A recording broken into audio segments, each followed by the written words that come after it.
Hello, everybody. This is Debo with Debo's Movie Reviews here, and today I'm going to review Fast and Furious 6. Otherwise, the movie that should have been called Furious V6. Ah. Starring, of course, Paul Walker as Brian, Jordana Brewster as Mia, Vin Diesel as Dom Toretto, Tyrese Gibson as Roman Pierce, Ludacris as Tej Parker, Dwayne The Rock Johnson as Agent Hobbs,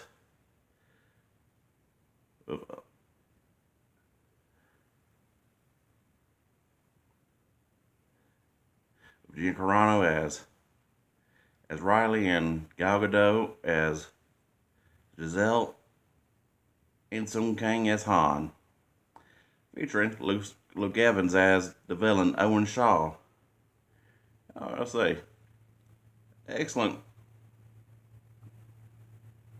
new idea from the other movies where the first three, not counting Tokyo Drift, took place in America, Mexico.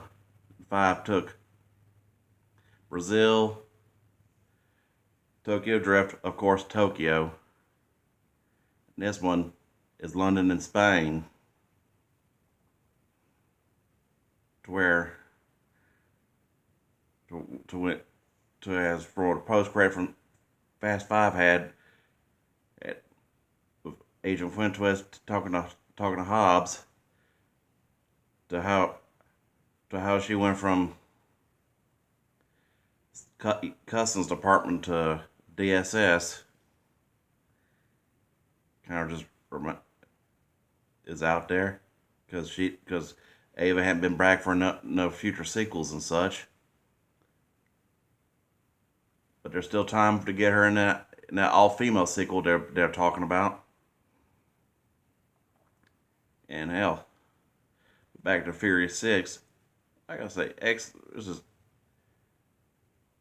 excellent stunt storyline to where the family gets deputized by Hobbs to go after the super terrorist, and then play aka Shaw.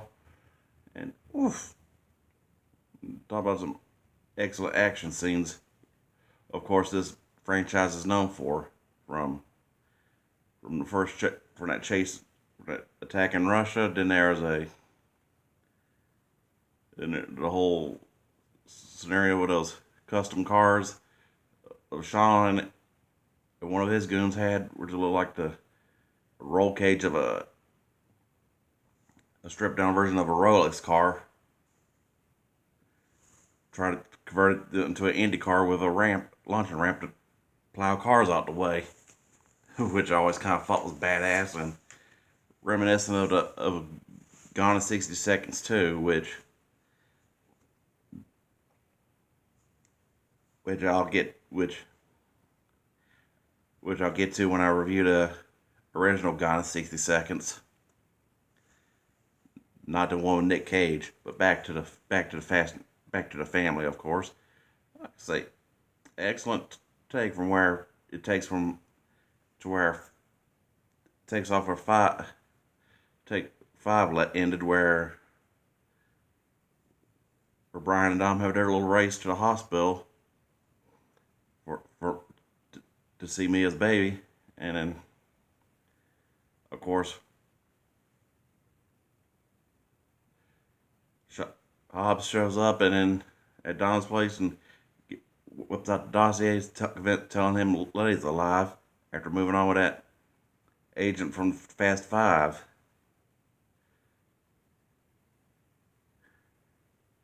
And I gotta say, like the checks going back to the first London chase where I just mentioned stripped with those custom hot rodded little cars, which, and I'm talking about the ramp cars to be more specific, with those uniform BMWs that for the first time since the first movie, they had Dom in an import, and then an encounter with Letty, who was still battling amnesia in that Jensen Interceptor, which at first, until I saw like a special feature DVD on the Blu-ray, was convinced it was which they said it was a Jensen Interceptor, but I thought it was a Studebaker Avanti, which is the American doppelganger.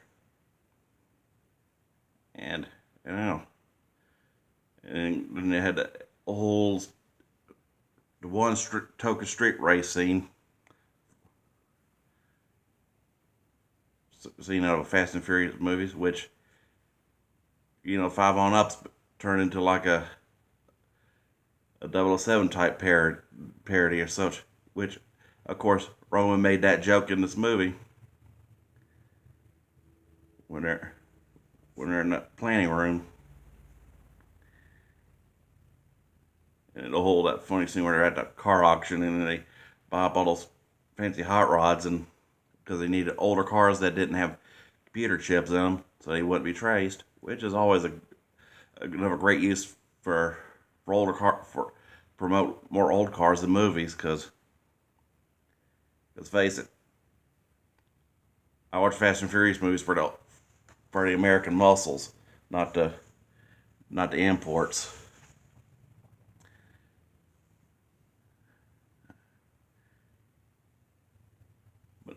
Yeah, back to one scene in the movie where I had this picnic scene with Brian and Mia, and then whipped out a couple of Easter eggs from like the first and fourth movie with the blue Skyline and the black Charger, which looked a hell of a lot similar to the first Charger that Dom had. That was his dad's Charger, and then of course finally he gets to drive a Dodge Daytona in this movie in that epic street race scene. And man,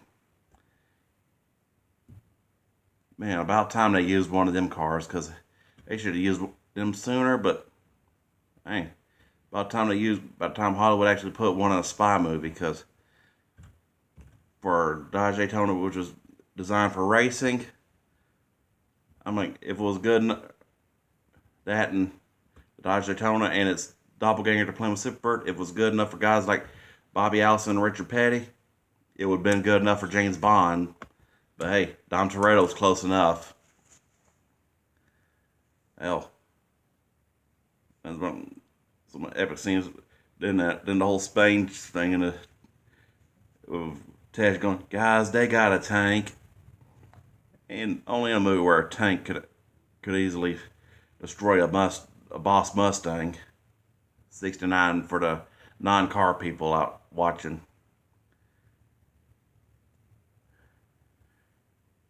With Brian's car coming in, jumping that badass jump, and of course Dom wrecking that Charger, Daytona that is, and pull that, and then of course the whole action movie cliche after when lady gets her memory back, says, how'd you know there would have been a car there to break our fall? And he did I didn't. So ultra action movie cliche. And then of course the whole ending scene where they're trying to take down the helicopter, airplane. I don't know why I said helicopter, but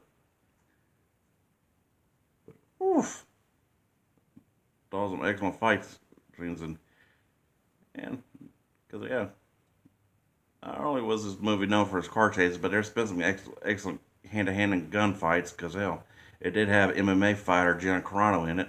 It had that one scene where she's in the subway terminal and they fight. Oh, and she has that fight with Letty, and then a couple of shootouts where it was like at one headquarters, and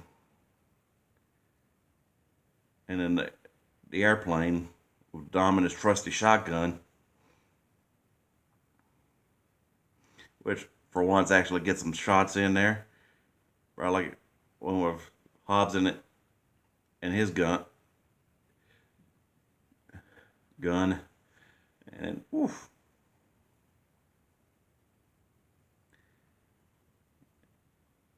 And of course, the one flaw is how they killed off Giselle, but who knows? She might be back in a sequel, in the all-female sequel in some form. But but hey, she's Gal Gadot's doing a hell of a great job as Wonder Woman. So who knows? So who knows? Because she left that franchise, tries to do Wonder Woman. So which was kind of a tribute send off, right when that in the scene which at the post credit was a which was a re-edited shot of Han's supposed death from Tokyo Drift, where Jason Statham runs him over or T-bones his ass, and then oof, which made a hell of a build up for Furious 7. But overall, I gotta give it a 5 out of 5. All right, y'all. I hope y'all like, subscribe, and enjoy, and I'll keep dishing out the reviews.